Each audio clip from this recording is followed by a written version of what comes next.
Kevin and his friends were in a rented house for their summer vacation. They were all 15 years old, and it was the first time they had taken a trip together. After dinner, Margot suggested a game of hide and seek. Since they didn't know the house, it might be fun to find a good hiding place in that place. Almost everyone agreed, but Peter insisted on finding another game. He didn't feel comfortable hiding there. The guys, far from abandoning the subject, asked him why. The young man hesitated for a moment before replying, and then said, "Years ago, I was in a house where a girl died. She was playing hide and seek with her friends in a house she didn't know.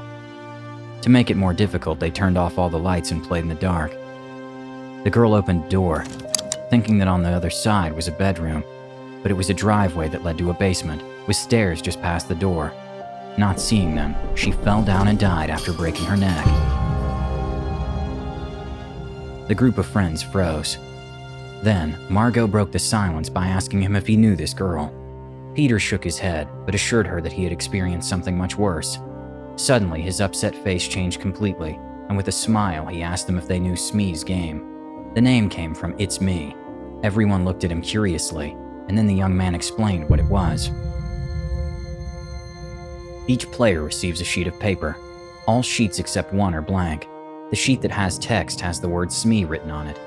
Nobody knows who Smee is, except the one who's touched it. Then the lights go out, and Smee quietly leaves the room and hides. After counting to 20, the others try to look for him, but of course they don't know who they're looking for in the dark. So when one player meets another, they must challenge them by saying "Smee." If the other person isn't the one you're looking for either, he should reply "Smee" too, and continue searching. However, the real Smee doesn't respond when someone challenges him.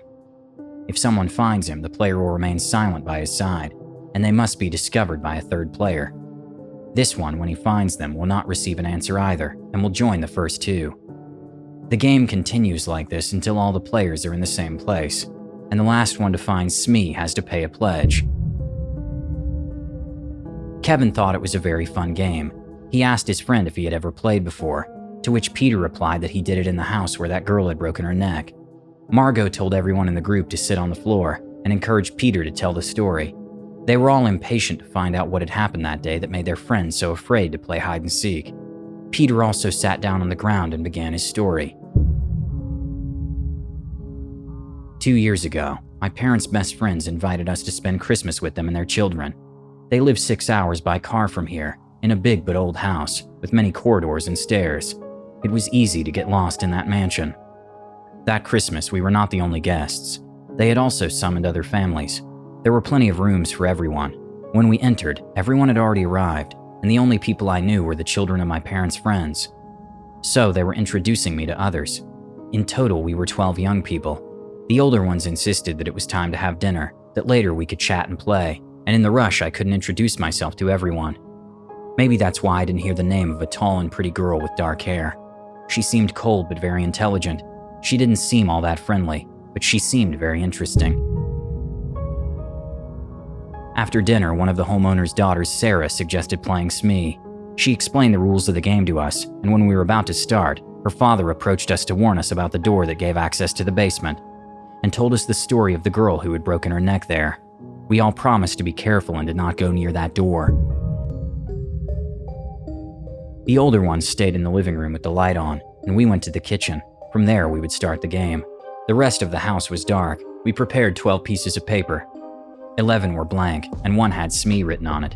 Then Sarah mixed them up and distributed them. I looked at the paper that had touched me. It was blank. A moment later, all the lights went out. The person who received the paper with Smee had to hide, and in the dark, I heard someone sneaking towards the door. After counting to 20 in our minds, someone blew a whistle and we ran to the door. For 10 minutes, we were all running up and down, in and out of rooms, challenging each other and responding, "Smee, Smee." After a while, the noise calmed down, so I assumed that someone had already found the hidden person. Then I found a group of people sitting on some narrow stairs. I challenged them and received no response. So, Smee was there. I quickly joined the group. At that moment, 2 more players arrived. Everyone was rushing so as not to be the losers, and just as Sarah's older brother Arthur was the last to meet us, he asked out loud if we were all here. He lit a match and began to count. 10, 11, 12, 13. Then he laughed. "How are we going to be 13? Is there one more?" The match went out and he lit another. He counted again in the gloom, and when he got to it, he renumbered 13 people. The boys began to make fun of the young man, telling him that he didn't know how to count. Then, in the middle of the stairs, a girl spoke nervously. Who was sitting 2 steps above me? No one answered, but suddenly a cold finger seemed to touch us all. We fell silent, and suddenly we all laughed out loud, laughing at ourselves. It was clear that there were 12 of us, and we went back to the kitchen to start the game again. This time, it was my turn to be Smee. Sarah found me while I hadn't yet chosen my hiding place. That round didn't last long. Quickly, all 12 people appeared and the game was over. Then the last guy to find me came up to me and told me that while everyone was running to the west side of the house and finding me, he went to the east side. In one of the bedrooms, there was a very large closet, and it seemed a good hiding place where I could have hidden myself. He opened the door in the dark and touched someone's hand. Then he asked in a whisper, "Smee?" and got no answer. He thought he had found the hidden person. But later, hearing screams on the other side, he came out of the bedroom and saw that we were all in the opposite area of the house, and he was the last one. So, whose hand had he touched? We went back to the kitchen together to start another game of Smee, and to reassure him, I told him that he must have imagined that he had touched someone, but it could have been any article of clothing. Although I was not calm either, and even I think nobody enjoyed the game anymore. However, none of them wanted to be the one who proposed to leave it and look like a coward. But all the fun was gone from the game. Why had Arthur counted 13 people instead of 12 on the stairs? And why had that boy touched someone in the closet when everyone was on the opposite side of the house? We all started a new game looking for Smee. Several people who couldn't find the hidden person got together. So I decided to leave the main group and look for the closet that the boy had told me about. Arriving in the room, I collided with someone's knees. I reached out and touched a heavy, soft curtain. The curtains reached the floor. Someone was on the other side of the cloth, sitting by the window. I deduced that he had found Smee, so I moved the curtain aside and touched a person's arm. The night was so dark that it didn't allow me to see her silhouette, so I asked, "Smee?" and got no response. I stayed by her side, waiting for the others to arrive. I asked her for a name, and she told me her name was Brenda. The name was unfamiliar to me, but I quickly associated it with the tall, dark-haired girl I'd noticed at dinner. Since no one came, I asked her a couple of ordinary questions, but she still didn't say anything to me. I already knew that in that game, the person who has to hide must be silent. There was no one there, nor could anyone be heard nearby. I started to feel a little annoyed and uncomfortable with her silence. I thought about it, thinking that maybe I hadn't made a good impression on her, and she was using the rules of the game to ignore me. Shortly after, I heard footsteps in the hallway. Someone on the other side of the curtain brushed against my knees. The curtain moved to one side, and a boy's hand touched my shoulder. He asked, "Smee?" And of course, I didn't get an answer, so he sat next to me. The boy asked me if I was Peter, and in a very low voice I said yes. Afterwards, he also asked me if I was Smee, to which I replied with a negative. I told him that Smee was the girl next to me. And just at that moment, the young woman came closer to me. I felt her very close, but she still didn't say a word. The boy who had just arrived said that he was already bored with the game. He would like to play something nicer and quieter, or even chat with Christmas stories by the fireplace.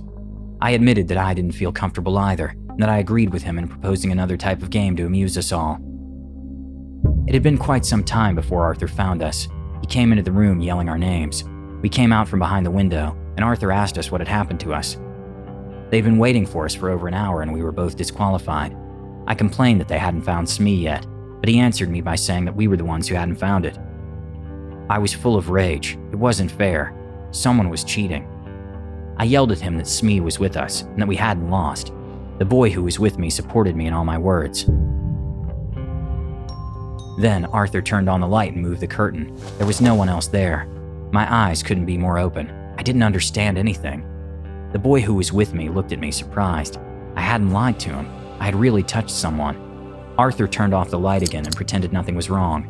He told us in a mocking voice that someone was having fun playing pranks that night, but I understood absolutely nothing.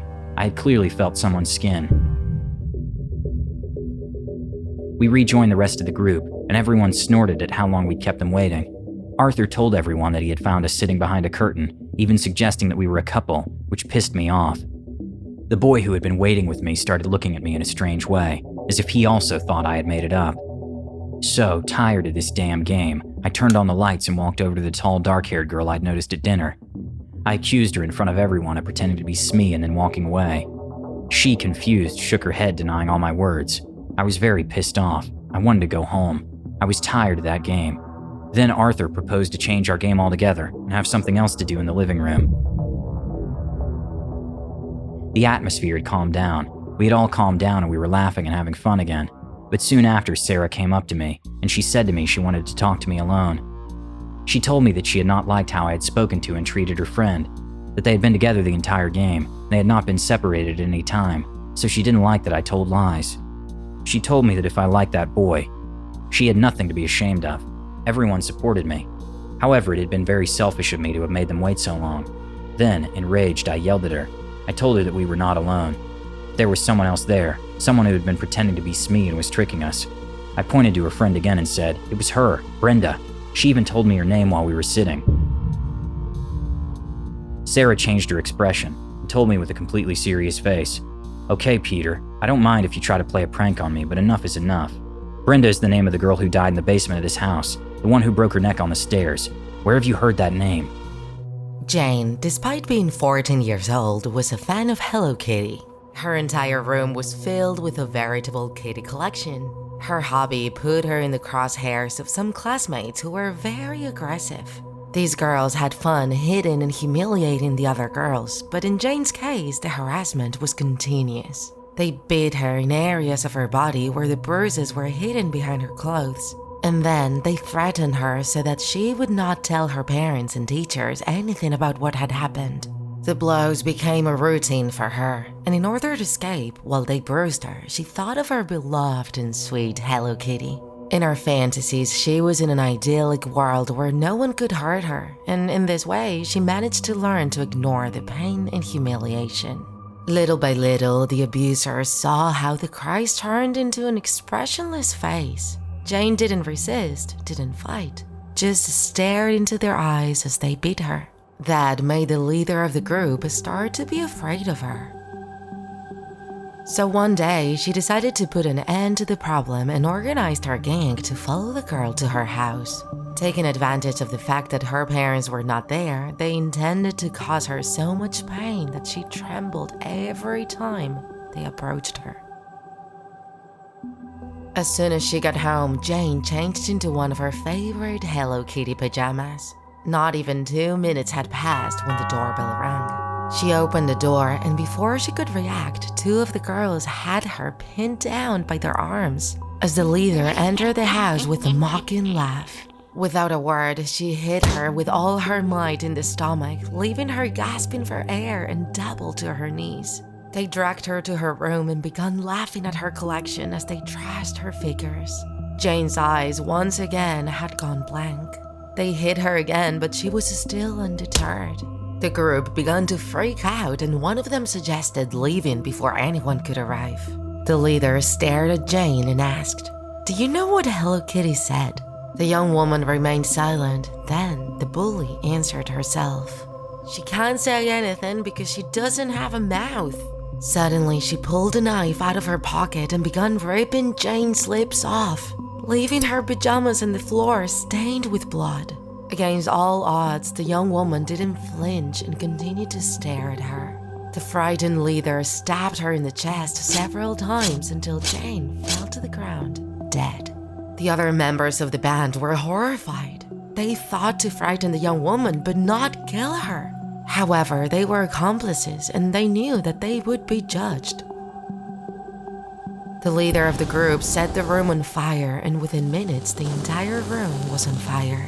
Without knowing it, they had awakened a thirst for revenge that Jane could not collect in life, but she would in death and from beyond. All of them began to have horrible nightmares in which they could see the expressionless eyes of the martyred young woman. Each time they felt that it was more and more difficult for them to open their mouths, until one day they woke up with it sealed. They couldn't speak, eat, or drink. However, only they could see their mouthless faces. Jane's ghost played with their minds, torturing them. Within a couple of days, they began to feel the effects of dehydration and hunger, as they were not eating or drinking. Jane's revenge didn't stop there, and she began to beat them without them being able to scream. Little by little, they lost their strength and surrendered to the pain. Their eyes had become as expressionless as those of the girl they humiliated. They entered a state where their mind wandered, and they arrived at an idyllic place full of flowers and little Hello Kitty dolls that were playing, jumping, and having fun. It was Jane's imaginary world.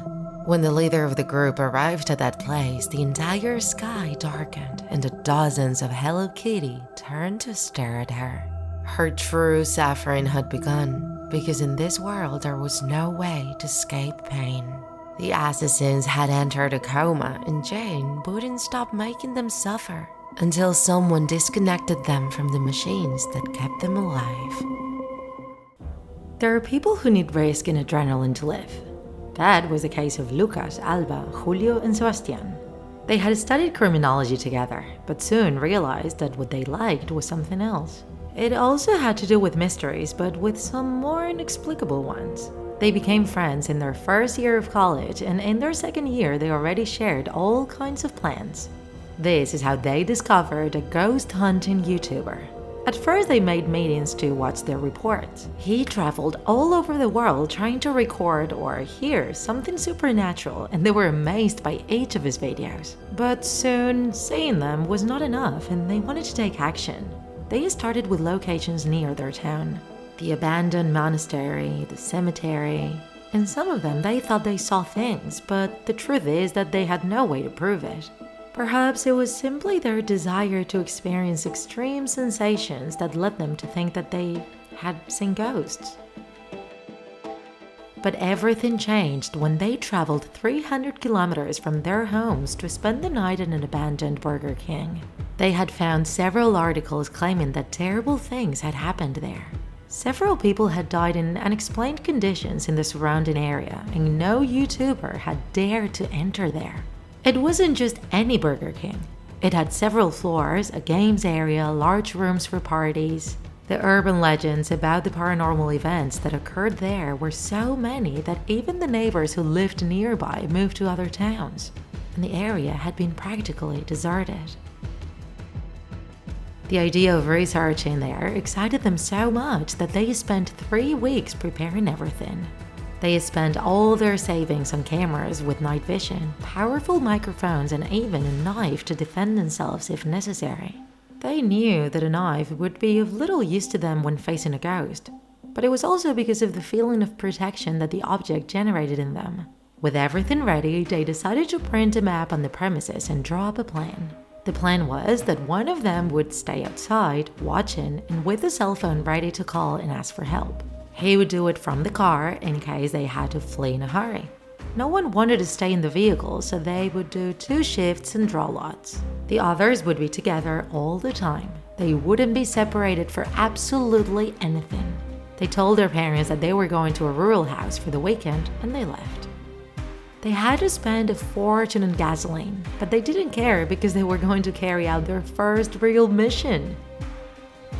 When they got there, it was practically night. They grabbed all their equipment, and Lucas, Alba, and Julio prepared to enter while Sebastian took the first watch in the car. When Alba touched the doorknob, she thought she had never felt so good in her life. She was so excited. But right when she opened it, everything became terrifying. Although none of them said anything, that dirty environment full of broken tables and chairs and with multiple graffiti on the walls caused them real panic. There was no trace of the colorful and cheerful atmosphere of its current premises. Some partitions had been knocked down, so the idea they had developed following their plan couldn't be carried out. They chatted for a moment about the next step to take, and the 3 decided to inspect the upstairs first. Julio had the camera recording from minute 0. Alba had a smaller one, and the 3 of them had several activated microphones. Lucas grabbed a fairly powerful flashlight. The first area they entered looked like a games room. There were many balls and dolls on the floor, and they were all missing something. Some without an arm, others without a leg. The walls were stained with moisture and with some indecipherable marks.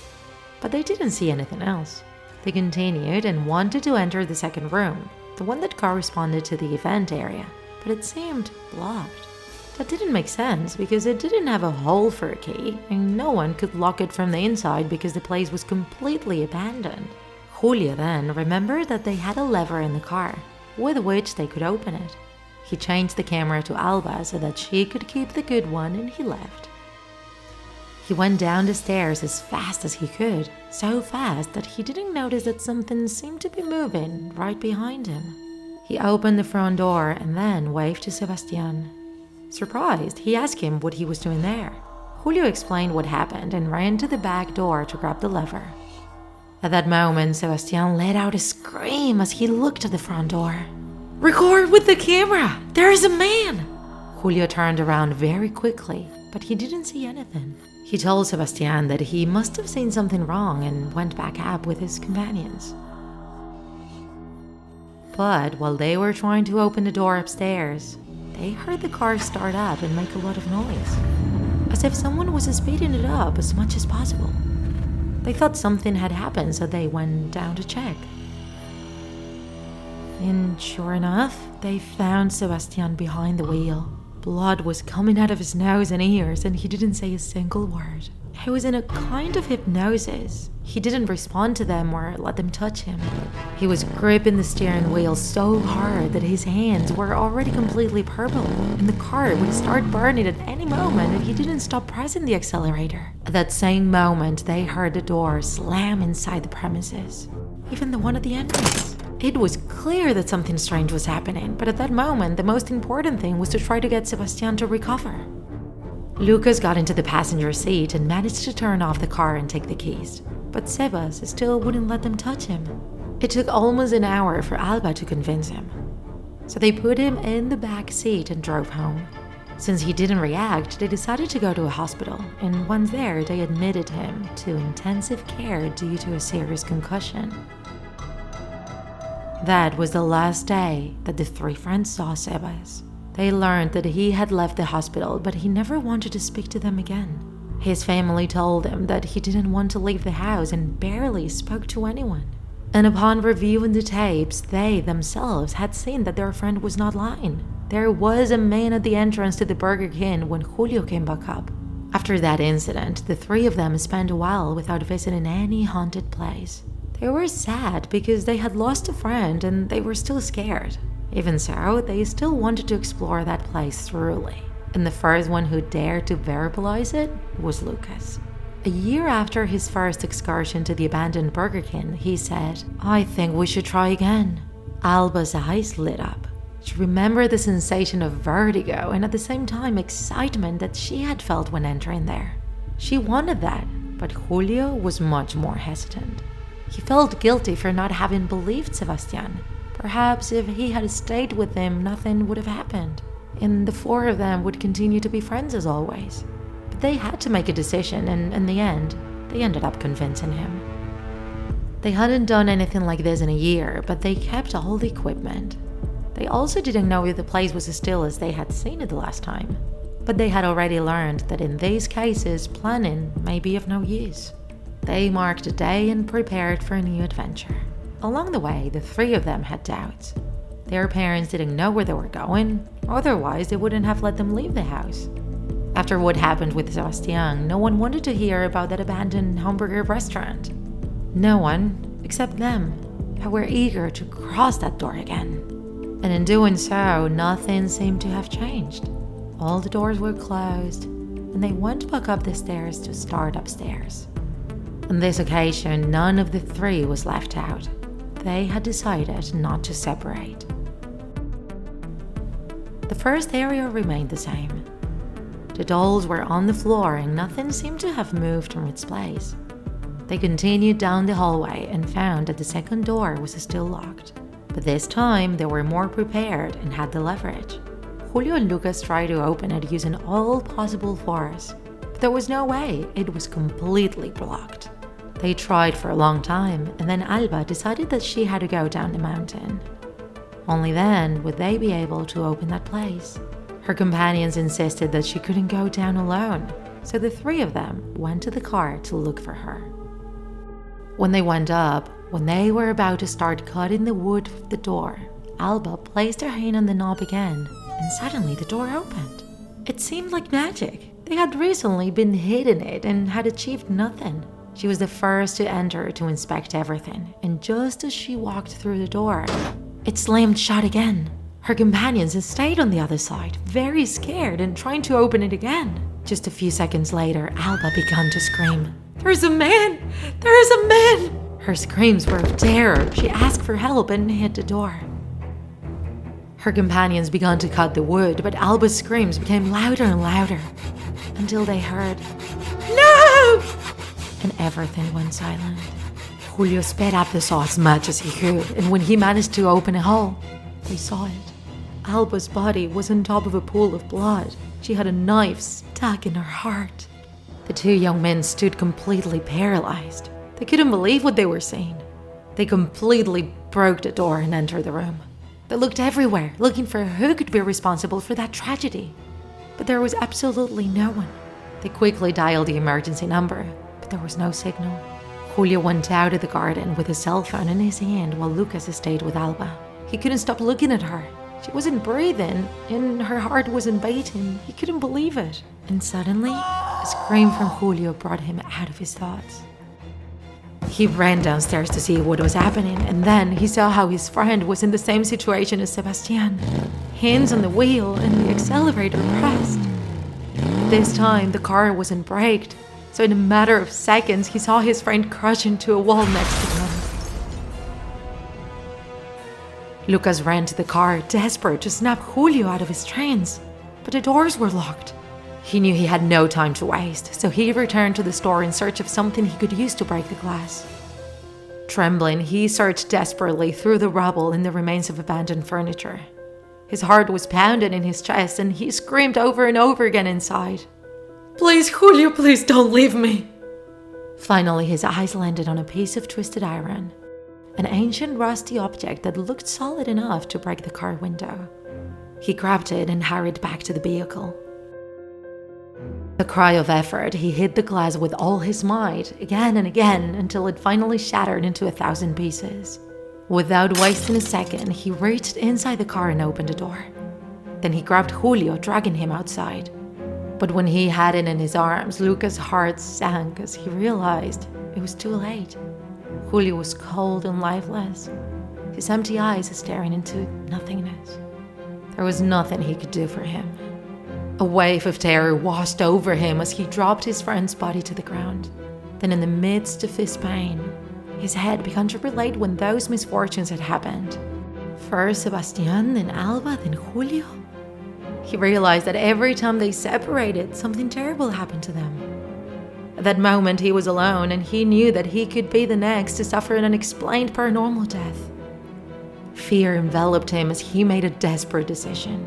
He knew he should call the police, but he also knew he needed to hide until they arrived. If whatever had caused Julio to crash was out, there, he was in danger. So he decided to run up to the play area where the dolls were, unable to face the place where Alba's lifeless body still lay. As he entered the room, his eyes fell on the damp stains on the wall. He approached slowly, watching as the shapes seemed to shift and morph before his eyes. And then, as if it were a flash of clarity in the middle of the darkness, he saw letters. The names of Alba and Julio were written there in the stains. His body shook as he realized what it meant. He realized he needed help, someone who could understand what was happening. Despite everything that had happened between them, Sebastian was the only person who could help him understand the truth behind it all. He hadn't wanted to speak to them again after what he had experienced at the burger, and his horrible situation accelerating the car, but he had to help him to survive. With trembling hands, he took out his phone and dialed Sebastian's number. His heart was pounding as he waited for someone to answer on the other end of the line. And then a familiar voice took his breath away. They were Seba's parents, but what they said left him paralyzed. Sebastian had taken his own life, jumping from the window of his apartment. The parents, between sobs, told him that they were at the wake. Lucas couldn't believe what he was hearing. His friend had always been strong. What had led him to do something like that? just when he thought he couldn't feel more terrified, suddenly he saw a new stain appear on the wall that said, Sebastian. He would not allow the moment of his death to come. Not that day. He looked everywhere, shouting, "Where are you? Come out of your hiding place. If you're gonna kill me, come out and show your face. I'm not afraid of you. I will take revenge for taking all my friends away." But nothing appeared around him. He continued inspecting the place and went down to the top floor. And then, in the distance, he saw a flash of lights. He didn't know where to escape. If that ghost or spirit was outside, he would catch him, but if he stayed there, he would die cornered. He closed his eyes tightly and finally decided to face his destiny and go outside. Whatever happened, it would be the last time he would step on that Burger King floor. Suddenly, he recognized the source of light. It was an ambulance and the police behind it, coming to help him after his emergency call. He felt relieved, but as he noticed, he heard how, inside the premises, all the doors slammed shut again. It was clear that someone didn't want anyone to go in there. The sad thing is that it had taken him and his friends too long to realize it. It was a very hot day, and a priest who had just arrived at the church was getting ready to settle in. It had been a long trip to get there, so he was looking forward to finally resting for a bit. And once he left his belongings in place, he decided to take a walk around that church. It was pretty big and had a house next to it at his disposal. He walked through the courtyard until he reached a spiral stairway which led to the bell tower. On the way, he was amazed by the peace and quiet of the whole place. There was a huge garden with many flowers, trees, and birds. That environment was so nice and peaceful that he decided to sit on a stool to breathe in the fresh air. He even closed his eyes. He was very relaxed. But suddenly, a sound jolted him awake. He quickly opened his eyes and thought he saw a figure in the distance. The sun had already set, so he couldn't distinguish anything far away. He still tried to focus his gaze, trying to identify whatever was hiding behind the bushes, but it was impossible. He couldn't see anything. And so he focused his hearing instead, since he could still hear that strange noise, and it sounded like some sort of groan. He decided to follow the noise and see what it was about, so he got up and started walking. However, he had to walk feeling his way there, as the place seemed darker than a few minutes before. He advanced, grabbing the tree branches to not trip, until he no longer felt vegetation and instead bumped into some sort of fabric. It felt torn and worn out, but he couldn't see who or what had it on. And suddenly, a dim light started to shine on whatever was in front of him. It seemed to be someone wearing a robe, more specifically, some sort of cassock. However, when the light illuminated that person completely, pure horror invaded the priest. Whomever was in front of him had no head. The priest couldn't help screaming to the top of his lungs, and in that moment, he could feel how his entire body was trembling in fear. And as soon as he came back to his senses, he ran away in a random direction. All he wanted was to escape that horrible decapitated robe-wearing creature who floated towards him as if his feet weren't touching the ground. That headless being kept on groaning desperately, and that's when the priest could understand what he was saying. He wanted to recover his head. Welcome to a new Scary Tuesday, TikTakers. The legend of the headless priest has many variants depending on the place where it's told, and it can even change within the same country. Mexico, Guatemala, Nicaragua, Costa Rica, Panama, Cuba, Colombia, Peru. They all have their versions of the legend. However, one common characteristic in all the versions of the tale is that the headless priest was originally a Catholic priest from the colonial era. From all the versions, the most accepted one says that many priests were martyred by landowners who wanted to keep the indigenous people free from religious beliefs and who didn't want their behavior influenced by other people. Another version says that the headless priest was a priest who lived in a life of sin and died suddenly before being able to confess his sinful actions. It is said that this ghost appears on Fridays at the entrance of churches during the wee hours of the night, and usually on the darkest nights during the new moon. Some people claim to have seen him, saying that he can phase through doors even if they're locked, and that if you bump into him, a cold shiver will go down your entire being, quickly lowering your body temperature. However, everyone says that even though bumping into the headless priest is certainly terrifying, he means no harm. All he wants is to find his head, which is why he desperately groans for help. In Guatemala, the legend is more specific.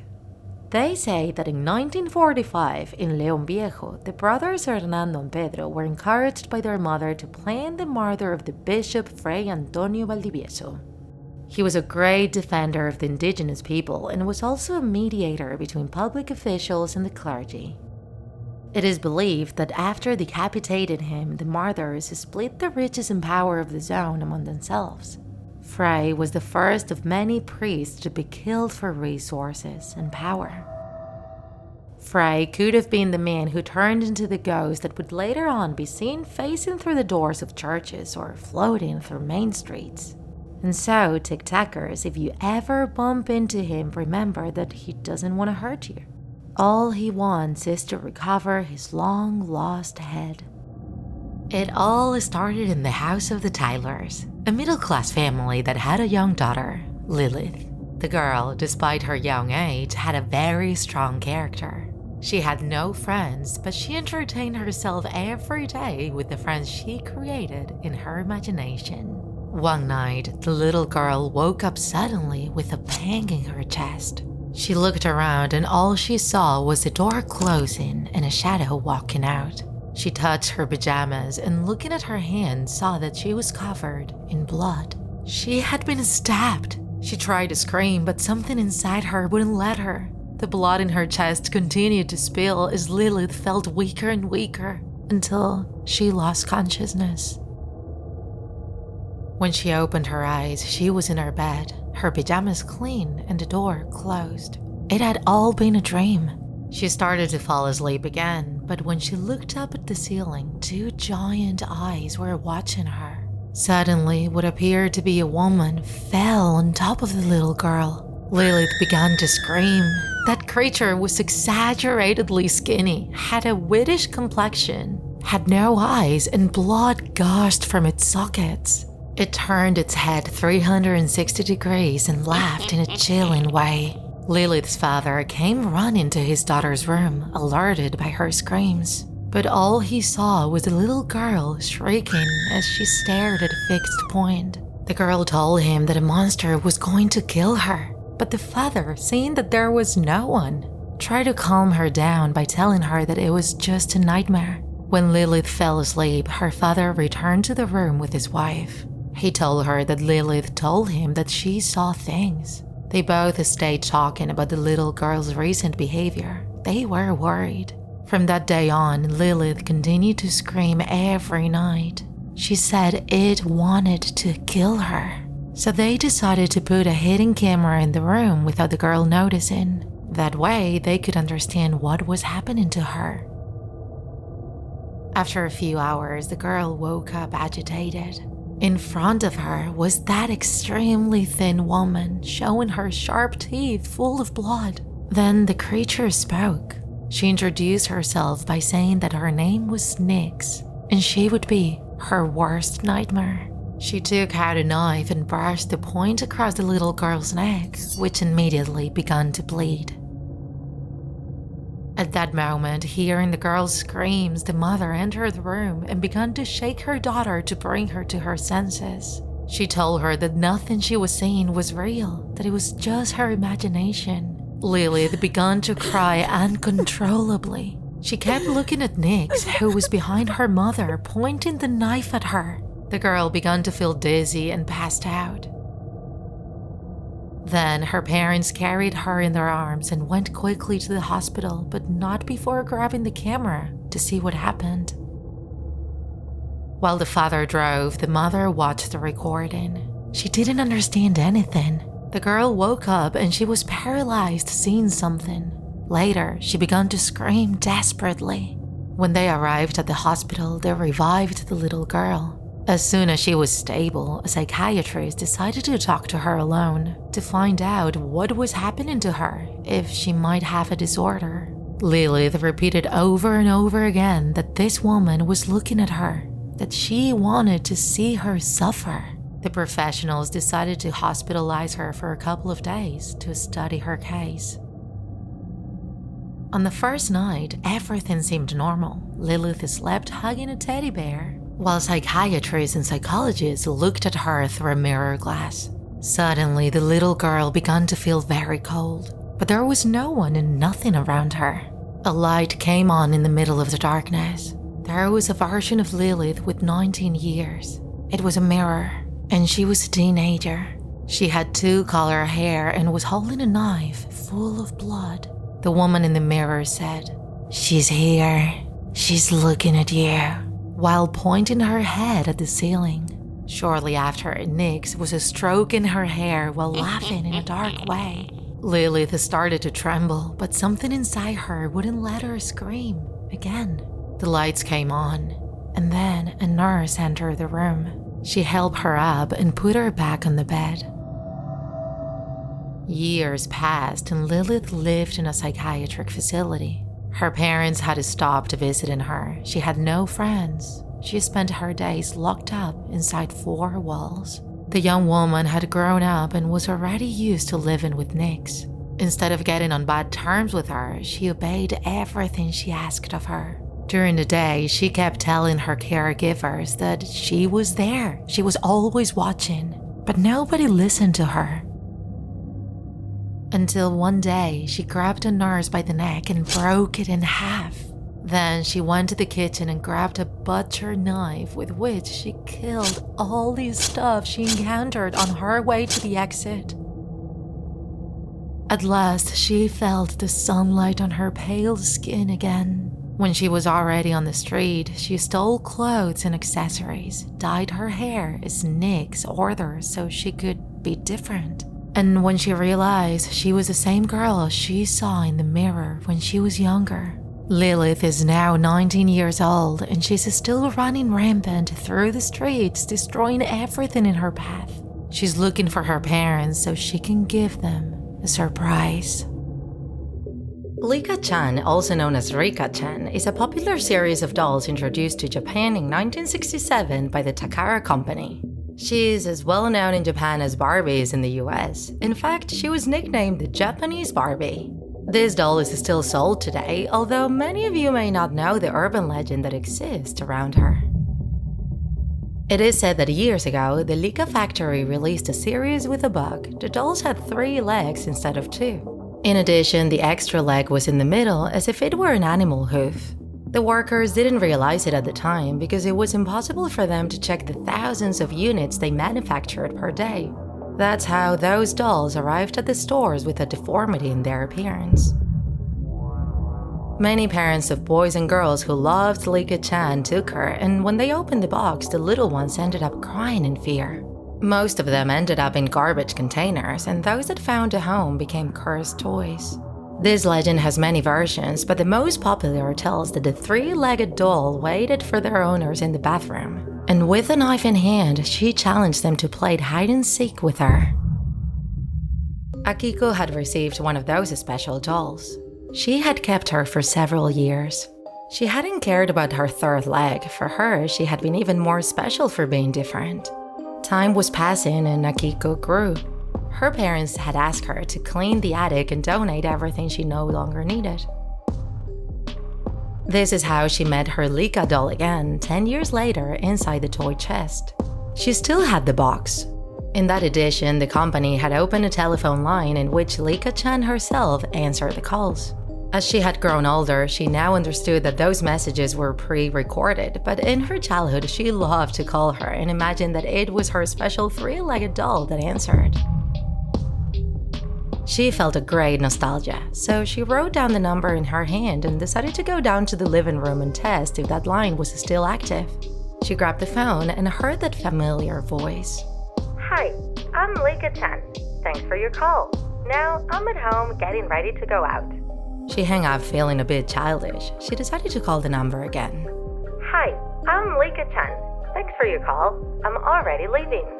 Akiko was excited to see that the messages were different, so she called a third time. Hi, I'm Lika-chan. Thanks for your call. I'm coming to the room. How to the room? The young woman wondered. She felt nervous and uncomfortable because it was the place where she was. This situation was causing her fear. She dropped the phone and squatted down to the door of the room when suddenly the phone began to ring. The young woman approached trembling and with a broken voice asked who it was. Hi, I'm Lika-chan. Thanks for your call. I am behind you. Am I going to die, doctor? David asked me as they put him in the operation room. The boy, just 10 years old, had been crushed in a terrible car accident. The anesthetist proceeded to put him to sleep. Once we started the operation, we saw that there was hardly any chance of him resisting. Despite this, we put all our efforts into saving his life, but after half an hour, his heart stopped. My colleagues told me that his father had also died in the accident. A disgrace. I proceeded to stitch his open abdomen to take him to the morgue, and just as I put the needle through, his body trembled. I withdrew my hand, wondering what had caused that post-mortem spasm. But suddenly, the boy gasped, and as if it were a horror movie, he opened his eyes and uttered a piercing cry. I stumbled back in fright, and I quickly asked the whole team for help. Those who were leaving the room ran back in, all looking panicked at the sight of the boy they had left for dead, screaming on the operating table. The anesthetist tried to put him back into sedation. The pain he felt with his body open had to be horrible. But none of us could believe it when we saw on the monitors that his heart hadn't started beating again. He would have to be dead, but he was alive with his heart stopping. I started doing chest compressions. His ribs creaked under my hands and the anesthesia wasn't working. What is happening to me? The boy, still conscious, stammered. None of us responded. Nobody knew what to say. We had faced many challenges in our career, but never anything like this. I took a deep breath and tried to maintain my composure. You had an accident, David. The anesthetist grabbed my shoulder and whispered in my ear that we should isolate the operating room, that this could be contagious. While they called security from the prep room, the kid kept asking me questions. He asked me about his father. I couldn't lie to him. I had to tell him that he had died. Then he started sobbing and asked me if he was dying too. A river of tears fell down my face. I shook his hand and told him, "You are not alone. I will stay with you until the end." The Center for Disease Control had been alerted to our situation. There was nothing we could do but hope and pray that it wasn't contagious. The boy was in a lot of pain, and I could only keep him distracted. Hours later, the prevention team arrived, fully equipped in their suits. They had evacuated another room for all the doctors that were there, but I decided to stay where the little one was. No one should have to suffer alone, especially with all those people doing hundreds of tests. "Doctor, I can't see," David yelled. I examined his pupils and found that they didn't respond. "I'm very afraid." I stayed by his side. I told him that everything was fine, but each time he yelled at me more as if he didn't hear me. Within minutes, he lost his hearing. He had gone deaf and blind. I could no longer communicate with him. I wanted to comfort him, tell him that I would stay with him, not to be afraid. I could not stop crying. The prevention agents decided that my presence had become unnecessary. David wouldn't stop crying. "No, I promised that I would stay with him." Suddenly, the little boy stopped screaming. Did he die? I demanded that they inform me of their condition, and they told me that the only organ that was still active was the brain. He couldn't move, couldn't speak, couldn't hear, but he was still in excruciating pain. They covered him with an airtight capsule, and I never saw him again. When my quarantine ended, I contacted a friend who worked on the prevention team and had no record of David's case. Days later, a lawyer and a doctor showed up at my house. They told me what I had been infected with, and I had to sign a confidentiality document. They gave me an injection, but it wasn't a cure. It would only prevent me from spreading that disease. My end will be just like that of little David. I just hope someone sticks with me when it happens. Samantha was browsing her Instagram account when she received a new follow request. She didn't know the name, Wormius T, so she got into the stranger's profile. She didn't have his list of followers or personal information visible. The strangest thing was his photo, a person with a realistic pig mask. The image sent a shiver down her spine, but she thought he would be some kind of alternative internet artist, so she accepted his request. The young woman continued on the social network viewing the stories of her friends when she received a new direct message. It was from Wormius T. He hadn't written any greetings or words, he had simply sent her a photograph where she could see a slaughterhouse. Seeing all those animals hanging from hooks made her feel a mixture of sorrow and nausea. Angry, she texted him asking who he was and why he was sending her such a horrible image. But Wormius didn't reply. As it was already late, and the next day she had to get up early to go to school, she left the mobile on her nightstand and went to sleep. In the middle of the night, the sound of an Instagram notification woke her up. Half sleepy, she glanced over and saw that the stranger had sent her another image. She opened it and instantly her face paled. It was a photograph of the same slaughterhouse, but this time there were no pigs hanging on the hooks. It was her father! It could not be true. Another image was uploaded to the chat. With her heart in her throat, Samantha opened the photograph. In this case, it was her mother. The young woman repeated to herself that all was a nightmare or a good Photoshop montage to play a practical joke on her.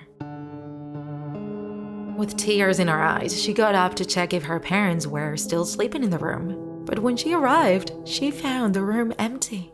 The phone fell from her hands and she began to scream in a heartbreaking manner, calling her parents. Suddenly, something tapped on the window insistently. Terrified, Samantha slowly opened the curtains and saw him. A person in a pig mask was at the window. Wormius T said hello. Sometimes the human mind can lead us to commit real barbarities, and today we want to tell you about one of those cases. Let's move to Nizhny Novgorod, a Russian city. There, in 2011, different destroyed, looted, and desecrated tombs began to appear. Apparently, there was no link between the families, but the desecrations kept happening. The families were absolutely desperate. At that time, there was a person in the area who had gained fame for the study of municipal cemeteries. He was a historian and loved the occult. His name was Anatoly Moskvin, and together with other colleagues in the early 2000s, he had used statistical and study elements on the causes of deaths of people buried in the region. Their aim was to extract data on most causes of death. He therefore came to call himself a necrologist. This had much to do with his fondness for all things occult. On top of this, he was a professor at the Moscow State University and spoke 13 languages. For all this, in 2011, when the police began investigations into what was going on in the local cemetery, they asked him for help. He, of course, accepted the assignment. But in the midst of the investigations, an officer spotted him after hours in the middle of the cemetery, dragging a large bag. When he opened it, it contained bones.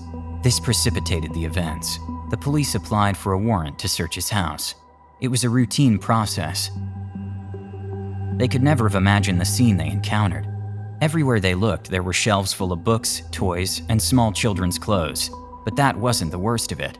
The most shocking were the dolls. They were perfectly seated or placed in places where children could be. Sofas, beds, carpets. The investigators were struck by something else, the terrible smell in that house. The dolls were large and life-size.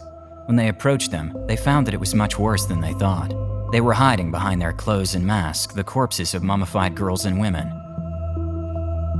Moskvin confessed to being responsible for some 150 grave desecrations. He stole the corpses of girls and women and mummified them to transform them into dolls. He made each corpse a wax mask and painted its features with nail polish. Each body was dressed differently as he collected clothes and shoes. To embalm them, he used a mixture of salt and baking soda. In his house, they also found updated information on each girl. He kept a record of their lives and also documented the process of turning them into dolls. He kept pieces of tombstones, photographs, a real horror. In total, the bodies of 26 girls were found inside his house. At no time did Anatoly Moskvin want to deny the facts. What's more, he cooperated with the police, giving all the details about the procedures he used. He said such astonishing things as he tried to resuscitate the girls by placing music boxes inside them. In addition, he used to read them stories or tell them stories. They all had her name and her very definite personality. After investigations, it was learned that her interest in corpses began when she was only 12 years old. At that time, a classmate of hers passed away. Anatoly went to the funeral, and there he was forced to give a kiss to the deceased. That was the beginning of his macabre hobby. During his statements, the Russian claimed to be fully aware that he was committing a crime, but he felt the need to give these girls a second life. He claimed that the dead children would call him. He would go to their graves and ask for permission to dig them up. At that point, he would take them to his house to start the process. At the trial, he himself said in front of the victims' families that he was happy he did it. He believed he could bring the girls back to life through science and black magic. And in conclusion, he said, "You abandoned your girls in the cold. I took them to my house and gave them shelter." Anatoly was declared mentally ill and was committed to a psychiatric clinic, diagnosed with paranoid schizophrenia. Don't you think it's terrible what he did? Welcome back, horror lovers. We spent many days going back and forth about publishing this video or not, since its contents can deeply shock many people. So, if you decide to continue, it would be because of your desire and determination to learn what happened to today's protagonist. Let's go. It was summertime, and Alice was resting with her younger sister under the shade of a tree. The two were very bored, but out of a sudden, they saw a white rabbit run in front of them. He had red eyes and was wearing a vest. That was a strange sight, and they never expected the rabbit to take out a pocket watch while worriedly muttering, "Oh no, I'm gonna be late." Alice and her sister looked at each other, and they coincided in that the rabbit actually talked. Surprised and in disbelief, Alice got up and started going after the rabbit, which was pretty fast, but so was Alice, who didn't lose sight of him. Then, after running behind a tree, the rabbit disappeared without a trace. Alice started looking in all directions and got mad thinking that the rabbit managed to escape. However, when she turned back, she discovered that right by her side was a huge burrow. Alice crouched down to inspect the tunnel. It was so dark that she couldn't see anything, and it seemed to be pretty deep. And then, a strong gust of wind suddenly pushed her into the burrow, and she fell inside. She felt she was falling and couldn't see the bottom. She closed her eyes and started to accept that she was not going to survive. However, Alice suddenly felt how she landed on something soft. She woke up a few minutes later stunned and not remembering how she arrived there. Alice found herself in the middle of a dark forest, and it seemed to be nighttime. She got up from the pile of leaves that saved her life, and she started to walk. Soon after, she heard something behind her back. Scared, she turned around and saw that her sister had followed her. Worried, Alice went to hug her sister. She asked her if she was okay and helped her get up. Now that they were together, Alice felt more safe. However, an eerie laugh soon erased that feeling. They saw the strange rabbit from before, observing the sisters while showing his sharp teeth. Without giving them time to react, the rabbit plunged onto Alice's sister and started biting her neck until he managed to separate her head from her body, both falling to the ground. More rabbits suddenly appeared, and they quickly started devouring the little one. The rabid rabbit in a vest then looked directly at Alice with his red eyes, and his mouth covered in blood. He then took out his pocket watch once more and said, "Turns out I'm not late. I'm just in time to see you both die." Horrified, Alice tried to run away as the horrible rabbit started chasing her. Unfortunately, she was so terrified that her legs stopped responding, and she fell to the ground. She hit her head and lost consciousness. Alice woke up under the very tree where she first saw the rabbit, but her sister was nowhere to be found. Her face hurt, and she had scratches all over her body. She never saw her sister again and was traumatized for the rest of her life. Her parents never believed her when she tried to explain to them what happened, and she was soon interned into a psychiatric center. Over time, Alice's memories became more and more twisted and distorted, to the point that the story of what really happened on that tragic day became completely different in her deteriorating mind.